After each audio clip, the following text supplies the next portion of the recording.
नमस्कार। नमस्कार। आज हम एक ऐसे शो की कहानी पर दोबारा नजर डाल रहे हैं जिसने पूरी दुनिया को हिला दिया था, स्क्विड गेम। हाँ, स्क्विड गेम काफी चर्चा हुई थी इसकी। बिल्कुल, हमारे पास इसकी कहानी का एक सार है, तो आज हम समझने की कोशिश करेंगे कि आखिर इस कहानी में ऐसा क्या था जिसने इसे इतना बड़ा हिट बना दिया। सही बात है, चलिए शुरू करते हैं। तो कहानी का जो मुख्य पात्र है सोंग गी हुन, हम्म, वो कर्ज में बुरी तरह डूबा हुआ है। हाँ, और अपनी बूढ़ी माँ पर निर्भर है और उसे वो घुड़दौड़ पर सट्टा लगाने की भी लत है। हाँ, उसकी जिंदगी एक तरह से बिल्कुल पटरी से उतरी हुई है। पैसों की तंगी है, मायूसी है। बिल्कुल स्ट्रेसफुल माहौल है पूरा। यहीं उसकी मुलाकात एक अजनबी से होती है ट्रेन स्टेशन पर। बड़ा सलीके का आदमी लगता है वो। हाँ, और वो उसे डक जी नाम का एक आसान सा खेल खेलने को कहता है। अरे हाँ, वो कागज के टाइल्स पलटने वाला। जीतोगे तो पैसे, हारोगे तो बस एक थप्पड़। सही। गीहुन, जिसको पैसों की बहुत जरूरत है, वो खेलने लगता है और कई थप्पड़ खाता भी है, लेकिन फिर कुछ पैसे जीतता है। हाँ, और फिर उसे वो एक कार्ड मिलता है, एक नंबर, एक बड़े खेल में शामिल होने का न्योता, जहाँ कहा जाता है कि बहुत बड़ी रकम जीतने का मौका है। बिल्कुल। और यहीं से गीहुन के साथ साथ 456 लोग, जो सब जिंदगी में किसी न किसी मुश्किल से जूझ रहे हैं, खासकर पैसों की तंगी से, हाँ, अलग अलग बैकग्राउंड्स हैं सब। वो एक रहस्यमयी सफर पर निकल पड़ते हैं। उन्हें बेहोश करके एक गुप्त द्वीप पर ले जाया जाता है। हाँ, और वहाँ उन्हें वो हरे रंग के ट्रैक सूट पहनाए जाते हैं। एक बड़े से हॉल में रखा जाता है। सबके मन में बस एक उम्मीद है कि शायद उनकी किस्मत यहाँ बदल जाए, बड़ा इनाम जीत लें। लेकिन ये उम्मीद ज्यादा देर टिकती नहीं है ना? बिल्कुल नहीं। पहला ही खेल होता है रेड लाइट ग्रीन लाइट। हाँ, जो हम सबने बचपन में खेला है। पर यहाँ नियम बहुत अलग थे। हाँ, वो विशाल डरावनी सी गुड़िया, वो गाना गाती है, मुड़ती है, मुझे देखो, और जैसी वो पीछे देखती है, अगर कोई हिलता हुआ पाया गया तो बस गोली, तुरंत। बाप रे। वो सीन तो अचानक से पूरा माहौल बदल जाता है। खेल का मैदान लाशों से पट जाता है। एकदम वही समझ आ जाता है कि ये कोई मजाक नहीं है, ये जिंदगी और मौत का खेल है। बिल्कुल, वो बचपन के खेल की मासूमियत और उसकी ये जानलेवा हकीकत, ये कंट्रास्ट ही शायद शो को इतना ग्रिपिंग बनाता है। हाँ, और ये तो बस शुरुआत थी। इसके बाद जो खेल आते हैं वो और भी क्रूर होते जाते हैं, जैसे वो दालगोना कैंडी वाला। अरे हाँ, वो शहद वाली कैंडी जिसमें एक शेप बनी होती है और उसे सुई से निकालना होता है बिना तोड़े।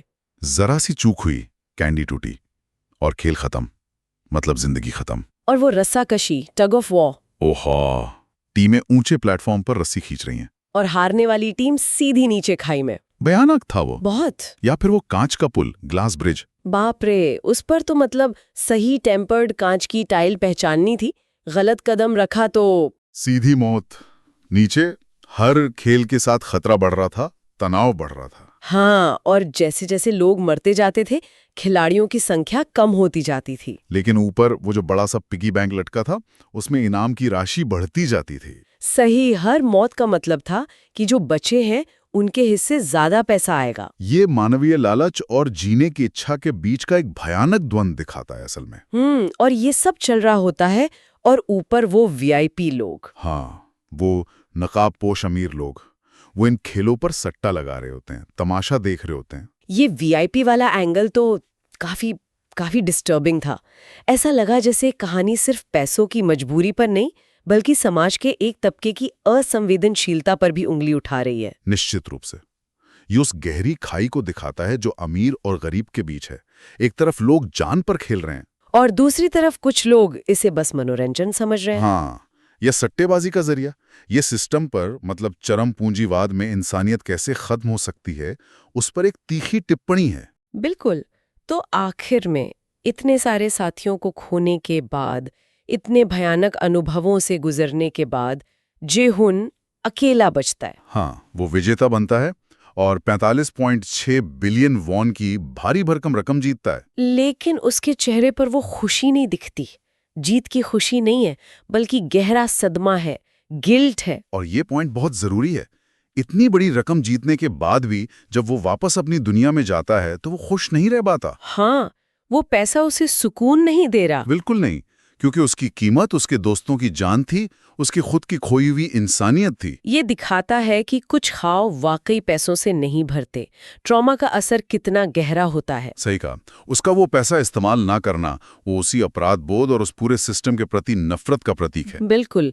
तभी तो कहानी के एकदम अंत में जब वो अपनी बेटी से मिलने अमेरिका जा रहा होता है, प्लेन में। हाँ, वो गेम की ऑर्गेनाइजर को फिर से किसी को रिक्रूट करते देखता है। हाँ, और वो प्लेन में चढ़ने की बजाय वापस मुड़ जाता है। और उसकी वो बदले हुए लाल बाल। हाँ, वो शायद उसके अंदर आए बदलाव का प्रतीक था। और ये कि वो अब इस खेल को रोकना चाहता है। हाँ, जो हमें दूसरे सीजन की तरफ इशारा करता है। बिल्कुल। तो कुल मिलाके ये कहानी यही दिखाती है कि कैसे बचपन के वो सीधे सादे खेल भी कितने भयानक, कितने जानलेवा बन सकते हैं। हाँ, जब इंसान निराशा, कर्ज और लालच के जाल में फंस जाता है। खेल तो सिंपल थे, पर उनके अंजाम बहुत भयानक थे। और ये हमें एक बड़े सवाल के साथ छोड़ जाती है कहानी कि जब हालात इंसान को इस हद तक तोड़ देते हैं, तो नैतिकता, सही, गलत, ये सब कहाँ तक टिक पाते हैं? क्या जिंदा रहने की लड़ाई में इंसान अपनी इंसानियत खोने पर मजबूर हो जाता है? ये वो गहरे सवाल हैं जो स्क्विड गेम देखने के बाद भी दिमाग में घूमते रहते हैं।